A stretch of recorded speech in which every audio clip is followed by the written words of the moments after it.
My name is Moriah Bilenky. It looks like Mariah, but pronounced Moriah. It's just one of those things that I like to confuse everybody with.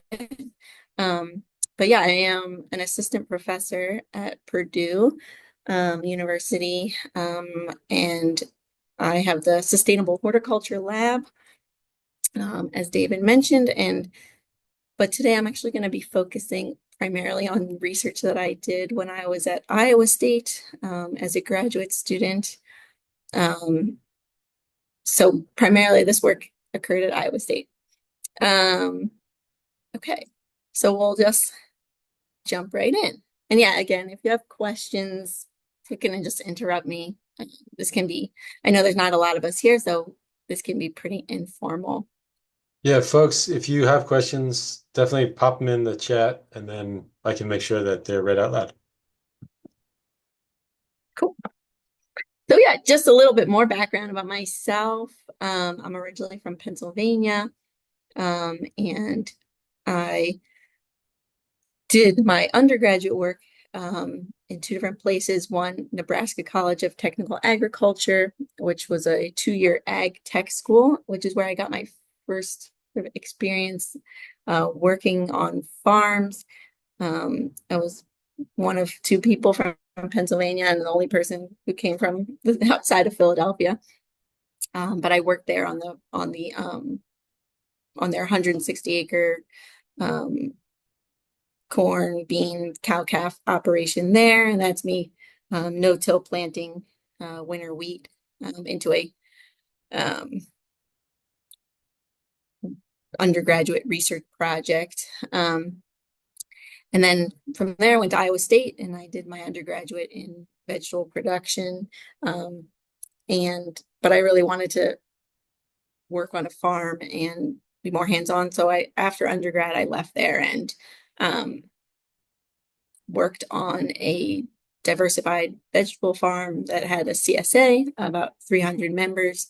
And I did that for 2 seasons um, before attempting to start my own operation, which I also wanted to do a diversified vegetable CSA using all animal power. And this is me here up in the top left with the team of horses that I wanted to start that operation with. That didn't work out for several reasons.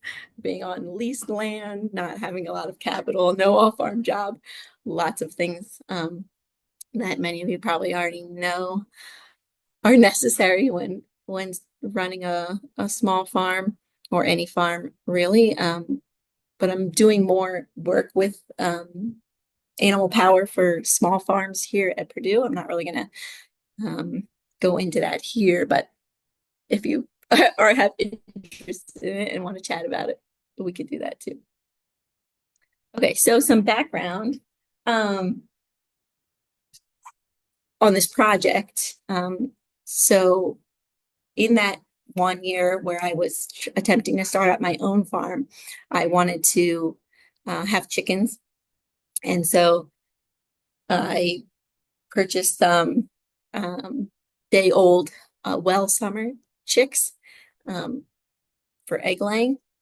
And I brooded them in my house, the farmhouse I was in, you know, and finally it came time to put them outside. So I built this really, I wish I had a picture, but a really, really shoddy um, chicken tractor um, based on the knowledge that I had then and the skills, I would say. I put them outside. The first night they were outside, a fox ate them all. And that's kind of where my beginning sort of with working with pastured chickens started. And then I I went to Iowa State for grad school, and my major professor was like, I've been seeing, these a researcher who's looking into using pigs in apple orchards, and I think we should do something like that in our lab. Um, but maybe chickens make more sense for vegetable producers, especially on a small scale. Um, and maybe you should do this as your graduate research project. So that's sort of how it kind of all came about. Um, and so if you're interested in reading more about this work, um, it's published in Agriculture, Renewable Ag and Food Systems. Goes into more detail than I'll probably talk about today, but you can find it there. We also published an extension article that covers this topic as well. So if you want to check that out, you can find that in the Iowa State Extension store. Download that. Okay, so why, were we really interested? Why did this interest in crop livestock integration come about? Primarily, the main reason was because of soil health. And there have been many cited benefits to using animals to improve soil health, namely, from the manure, things like improving the soil structure, aggregate stability, adding nitrogen to the soil, which can potentially reduce, the amount of fertilizer that's needed, and just overall increasing the nutrient cycling on the farm. And so that's where the deeper interest in this research began.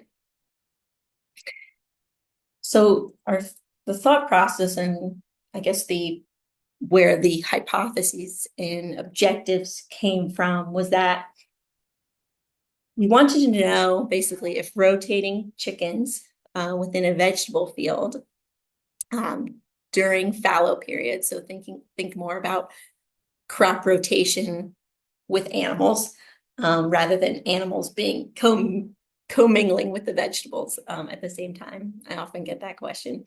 So we want to know if rotating chickens within a vegetable field during fallow periods would be beneficial for soil health, and if could also be used as a way to reduce off-farm inputs, specifically purchased fertilizer, as well as, diversify the income stream by having animal products to sell, specifically broilers.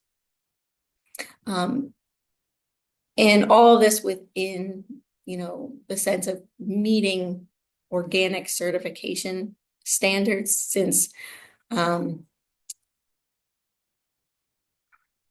organic, there's limited, things that you're allowed to apply, as you probably know. So this was one way of meeting those organic standards while also potentially reducing off-farm inputs. And then we also thought that, the chickens could potentially clean up vegetable material that was left in the field after harvest. And so that's basically the thought process behind this project. So how did we design the project then? So the idea was to basically have one cropping system where we did something more typical of an organic production system. We grew vegetables in the spring, and then a cover crop. And then if we had time, another short season vegetable crop, all in one cycle. So that's what this control on the left side is indicating, this veg cover crop. And then 2 treatments that included chickens in the crop rotation. One directly following a harvest of the vegetable, and then one where we planted a cover crop and then put the chickens on it.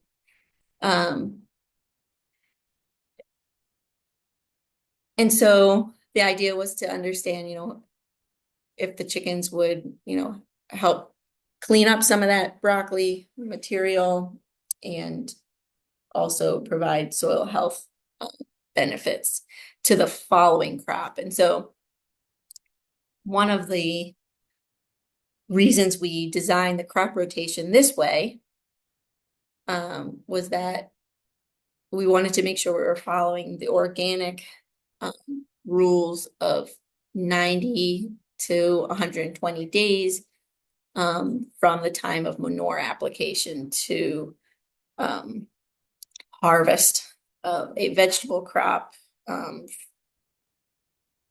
for food safety reasons.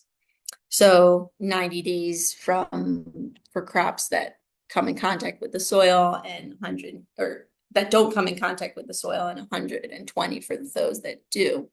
So by making sure that our crop rotations went one vegetable crop in the spring, followed by chickens, and then not another vegetable crop until the following year, spring, we would be more than meeting those requirements.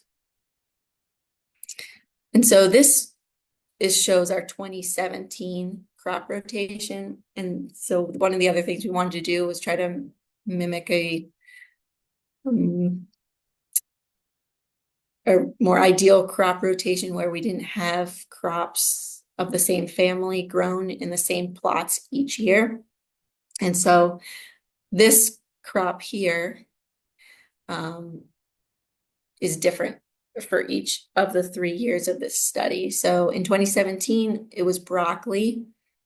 And then in year 2, and I'll show you in 2018, the vegetables changed. And then in year 3, 2019, they changed again.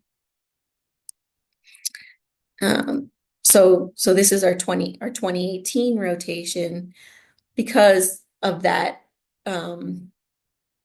ideal of wanting to have different families of crops, it then required us to rotate the crops that were in the control, because we had lettuce in the fall following the cover crop in that year. So that's why in 2018, this control treatment didn't really have a spring crop, but we planted peppers, which made things a little bit challenging when looking at crop yield results for 2018. We're mostly comparing between the 2 treatments with chickens. But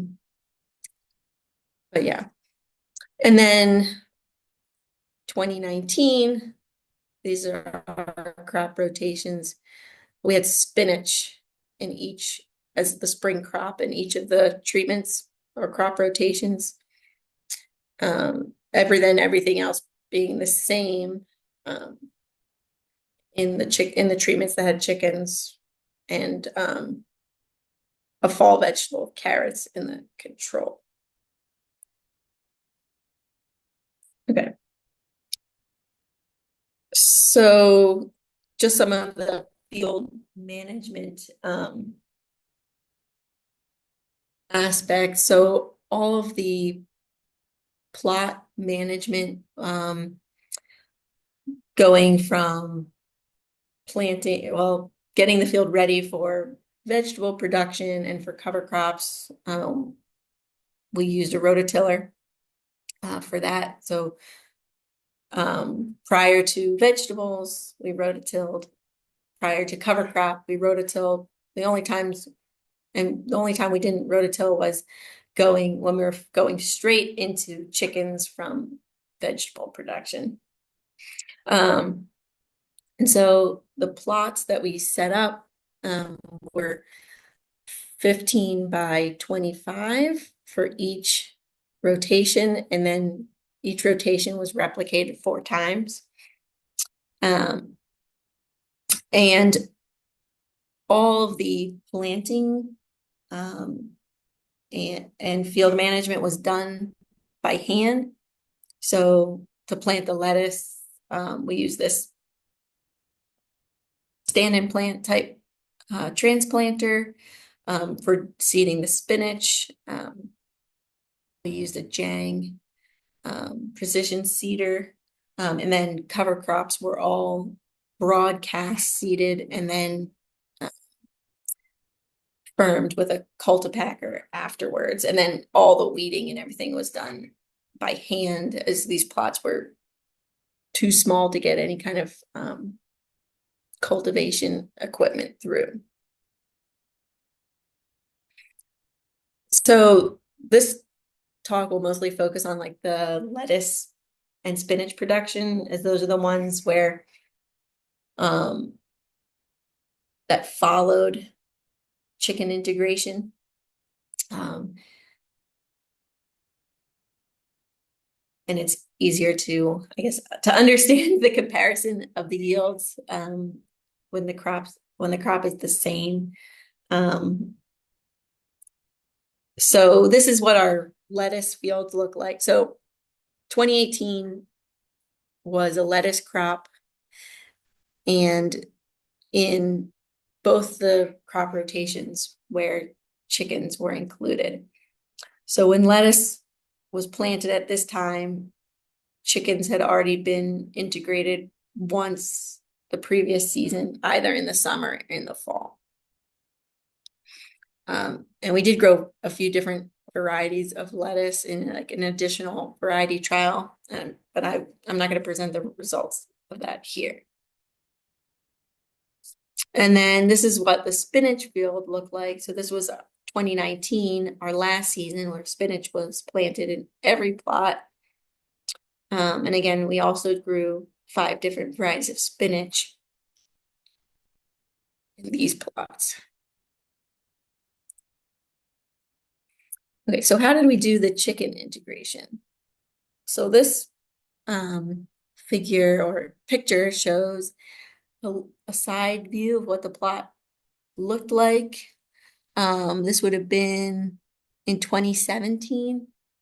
So this would have been the first time chickens were integrated into the plots after harvesting broccoli in every plot. And so you can see there's a chicken tractor in 4 of the plots. I believe that's good. That would be that's going to be the rotation where it goes vegetable, chicken, cover crop. So the chickens are directly on whatever broccoli material was left over in this. And the chicken tractors are 5 by 4 feet. And they are provided with feed, as much feed as they can eat, and water. And the feed was a organic pre-mixed ration. And then we also use this electric perimeter netting. Again, I was pretty worried about predators based on my previous experience. So we actually had 2 layers of electric netting, a 4-foot layer and a 2-foot layer, all charged up with a 6,000 joule energizer. And we were lucky in those 3 years, we didn't have any mortalities due to predators. So despite them being there and seeing evidence of their presence. Okay, so this is what the plots looked like. So on the picture on the left is the chicken tractor in the plots following lettuce. And the one on the right is the chickens following spinach. So you can see there was plenty for them to forage on there, bolted spinach and everything. So what did we want to measure? So we looked at the vegetable yield and quality. And we also looked at the presence of E. coli and Salmonella in the spinach crop. We only did that in the spinach crop for this project. We kind of thought about it afterwards, and so that's why it only occurred in one of the years. But we thought it would be a good time to look at it because spinach, is a low growing crop, comes in contact with the soil, and has been previously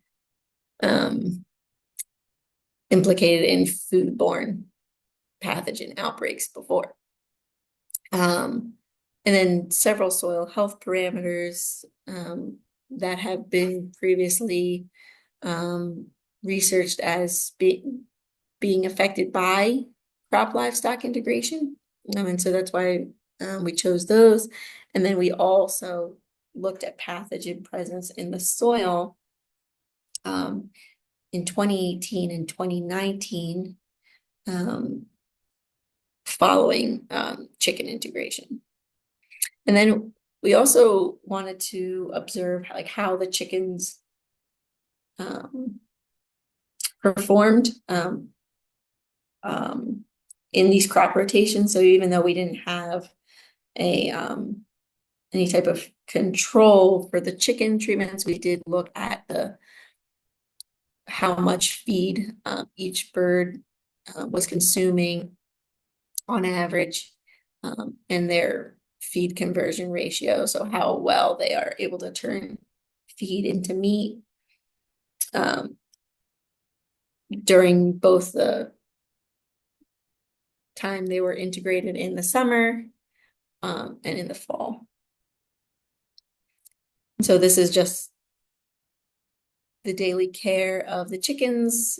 We, again, provided them with feed and water every day and weighed the feed they consumed and the amount we added back in. And we moved the chicken tractors every day until they reached a marketable weight. It was anywhere between 45 to 55 days that they were on the plot, starting at 3 to 4 weeks of age. And these are, in the first year, we used Red Rangers from Moyer's chicks. And then in the next 2 years, we used Imperial, which is very similar to Red Ranger, but they tend to sometimes have like black coloring and not always red. Moyer's chicks is not around anymore, I don't think, but they're in Pennsylvania. Okay. So when did we do our soil sampling? So we took soil samples at 4 different time points. We did one soil sampling that was pre-planting. So here, before we planted vegetables, we soil sampled. And then we soil sampled again in basically right after harvest of the vegetable, before we went into either cover crop or chickens, depending on the crop rotation. And then we took another sort of late summer soil sampling, and this would coincide with either cover crop establishment or removal of chickens, depending on the treatment. And then we had one more soil sampling time, which corresponded with basically the end of the season or removal of the chickens from treatment 2, where chickens were placed on the plot on top of the cover crop.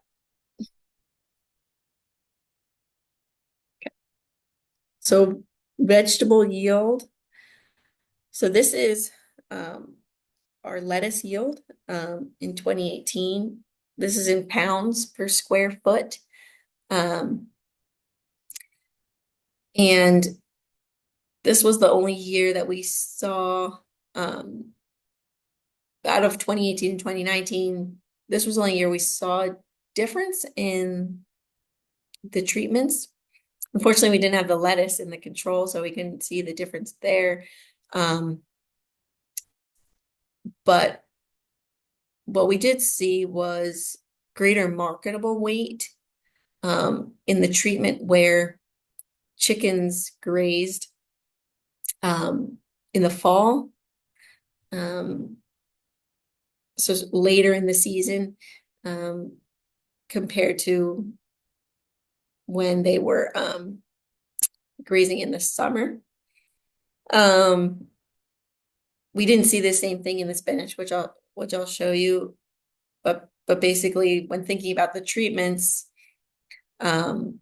this vegetable cover crop poultry indicates that the previous year we had chickens on cover crop in the late season, and this vegetable poultry cover crop treatment we had the previous year chickens right after vegetable production. Okay, so since we're talking about 2018, I'm just going to talk about some of the soil test results in 2018. Whoops, I did not want to do that. I wanted to move this. There we go.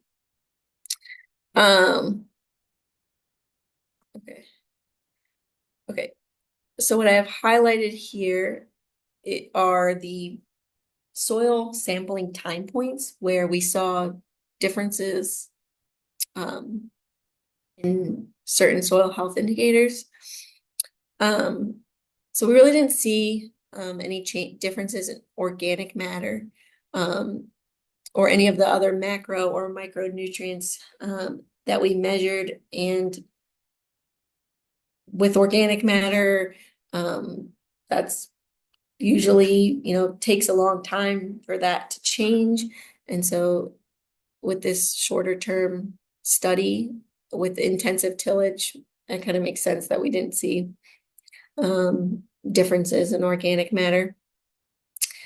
But not really surprising was that we did see increases in inorganic nitrogen following chickens,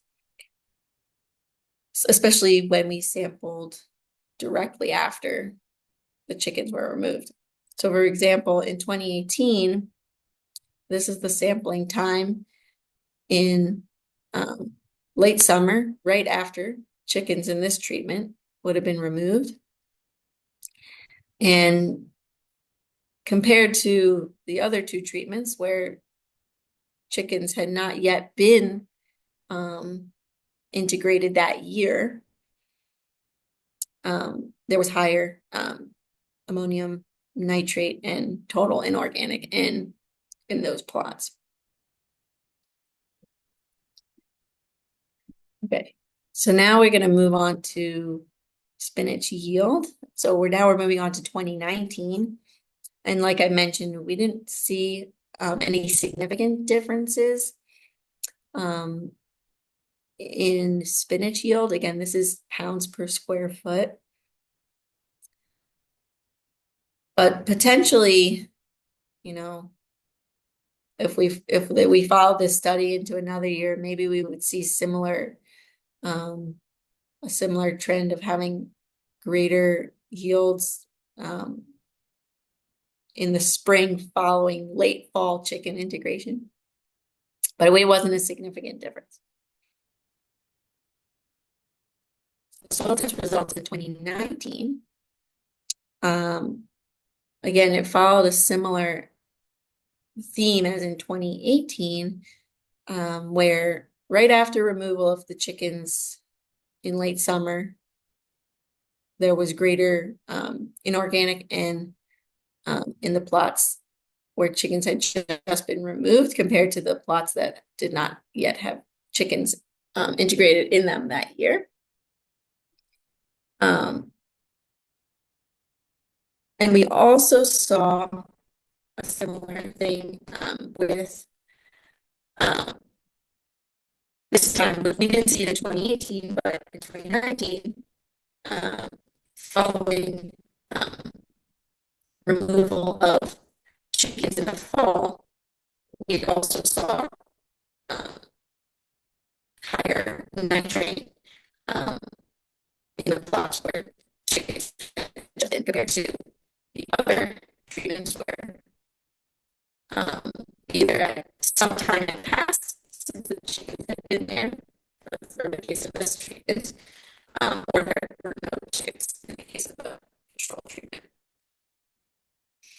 Some, I guess, highlights from the soil test results. The chicken integration increased in organic and in the instant after removing chickens. Um, only one, um, only one season, which is in 2018, did we see greater amounts of inorganic nitrogen um, carried over. Um, so from 2017, we saw nitrogen that was carried over into 2018.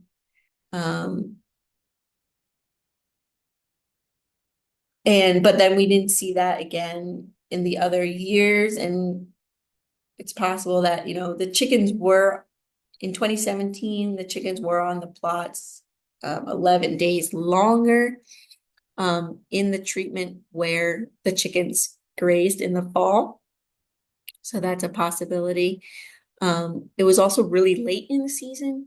So maybe the possibility for N volatilization was lower at that time. It was a pretty cold November, and so maybe we just had less loss of N in season that year. But it does seem that, if we want to reduce fertilizer, we'd have to make use of the nitrogen that's available directly after the chickens are removed, which is a bit challenging when waiting till the following spring or using the 90-120 day rule, fitting chicken vegetable production in, as well as chicken grazing could be challenging. So we also measured the microbial biomass. Hey, Maria, I didn't mean Yeah, to. go ahead. We usually run till about 7:30, and I know there's probably all sorts of cool findings, but I Yeah. also Oh, yeah, it wanted took me a while to get started, so. no worries. Um, I wanted to just see if anyone in the audience had questions that might be having to leave at 7:30. So if anyone does have those questions, holler. Otherwise, I'm going to let Maria keep chugging along. Okay, I think we're good then. Well, I guess in that event, I kind of want to move then into some of like the practical things. And then I can come back if there's questions about that previous slide. So if if you have interest in pastured chicken production on a small scale, these are some of the numbers from our study. So again, we used chicks purchased from Murray McMurray in 2017, and they're still around. And then we used chicks purchased from Moyer's Chicks in Pennsylvania in 2018 and 2019, but they are no longer around, and I don't think that the imperial breed exists anymore. But it would be cool if it did. We really liked working with that breed. So it cost us about $200 per chicken tractor. They were made out of PVC. Pros to that, was that it was pretty cheap and they were relatively light, but they started to break down kind of in the sun and, maybe, and in PVC. So right, there's pros and cons to that. We used the portable poultry netting, which was about $439 to cover the 410 linear feet that we had. Our fence energizer, which you can see here, which was a Gallagher, cost us $255. We didn't brood our own chicks. We had them brooded for us at the animal science facilities. But if you are going to breed your own chicks, you're going to need a heat lamp and some kind of container to brood them in, as well as a chick feeder and water. We purchased for the field about 3-gallon waters for each of our chicken tractors. And I kind of looked today, they're like around $42. And we used an 8-pound feeder for each of our chicken tractors as well. And then the chicks, they range because you can get bulk discounts on them, but they run about $2.50 per bird. When it comes to feed, they consumed, it was about 12.5 pounds per bird on average of feed for the whole duration from one day old till harvest, which comes out to, it came out to about $8. It was a little bit cheaper. That was probably $7 or so per bird. Now the poultry feed that I'm sourcing is like $33 a bag. So my calculations for 2025 are about $8.25 per bird. For labor, it cost well, it was about, I did the labor, so I was included. But it took us about an hour per day to do that. So whatever your labor costs would be, that you have to factor that in as well.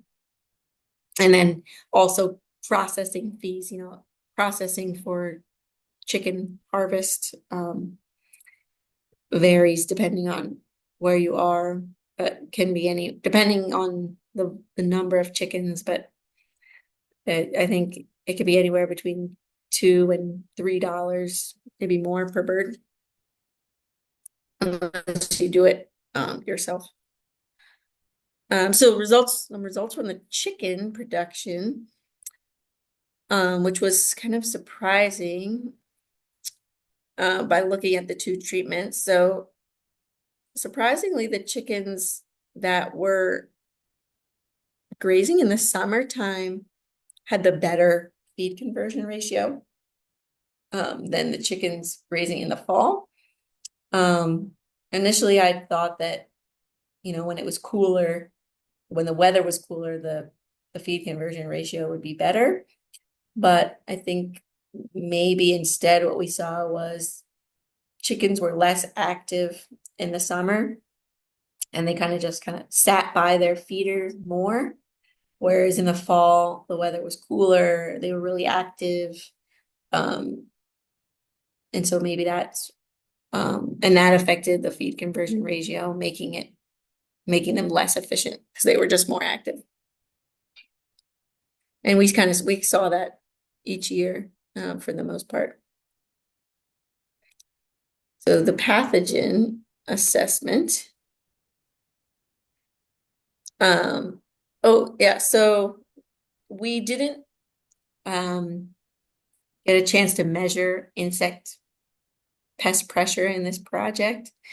But if you follow the work that will be coming out of the Sustainable Vegetable Production Lab at Iowa State soon, I think they should be publishing results soon.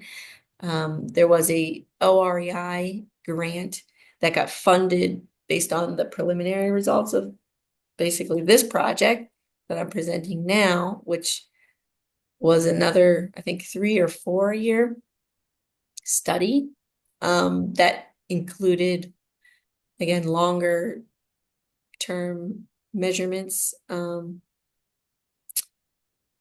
Yeah. Yeah, I mean, definitely there could have been more insect foraging that maybe reduced the feed conversion ratio, and maybe again, if they're like more active in the fall, then maybe they're foraging on more insects, and that would affect that. But yeah, we didn't measure that, but it's an interesting hypothesis.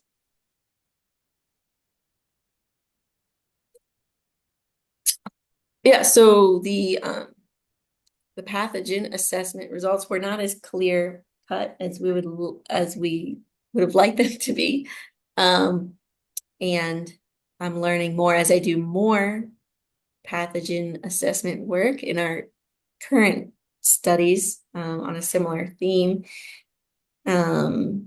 It's not super straightforward.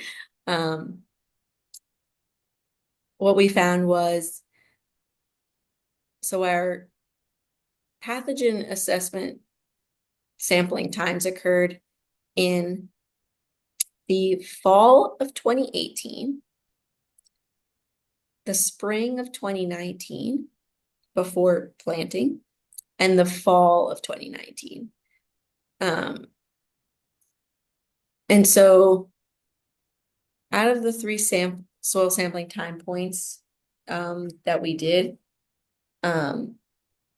we found only one sample that was positive, soil sample that was positive for salmonella, and that was not in a chicken plot.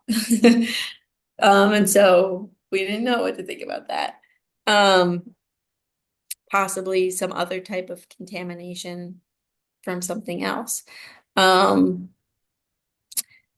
then we didn't find any salmonella in the spinach samples that we took.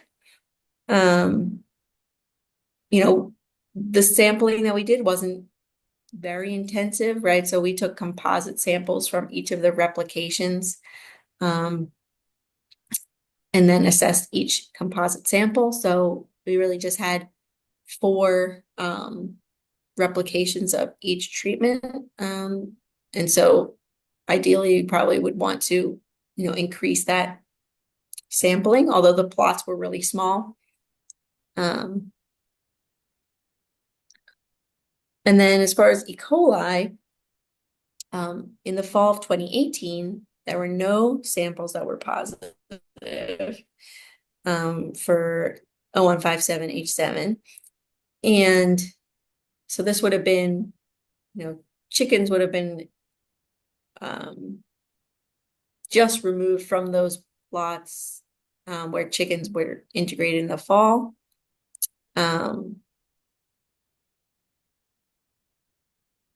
So that was interesting. But then in the spring of 2019, all the soil samples in every treatment were positive for E. coli. And then in fall, though, that's the following fall in 2019, only 2 samples from no chicken plots and 1 sample out of 4 samples from 1 chicken plot. And this was one where the chickens were there in the summer and not most recent, were positive for E. coli. So one thought we had there was in 2018, there was a deer that got trapped within the deer fence at the research station and was there like most of the winter. So I don't know if that had something to do with it. But we're also finding that, or I'm learning that there's a lot of environmental factors that play into pathogen presence, one being soil temperature, soil moisture, weed presence, other biodiversity, irrigation source. And so one thing that we could have measured that we didn't, that we are measuring in our current study at Purdue, is the presence of salmonella in the chicken ceca, so that we can actually, or more, I guess, we can better point to whether or not it's the chickens that have salmonella, or if it's coming from somewhere else. Okay, but thinking, if you're thinking about crop livestock integration, some food safety, some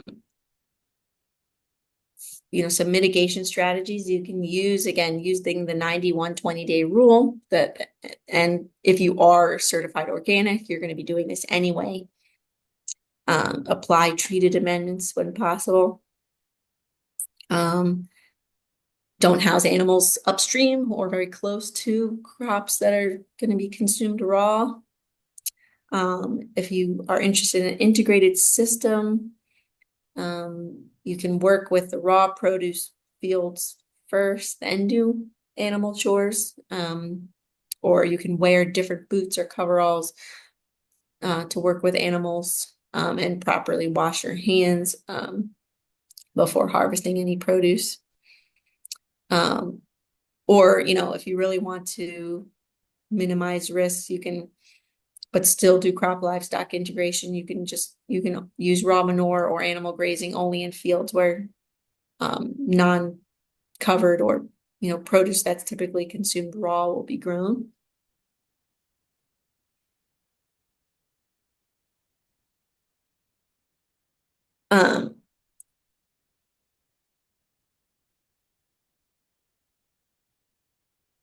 And so, yeah, so I guess you might say, like, oh, with all these, the food safety risks, why is there interest in this? And why am I continuing to do work in this area? In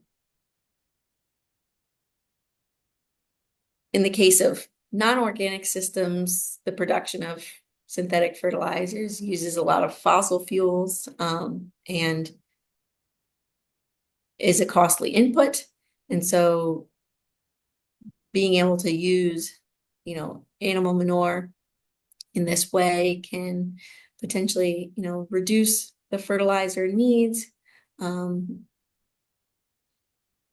improving, the economics of the farm system, making you less reliable or less reliant on, the fluctuations in the economy, and just overall more resilient.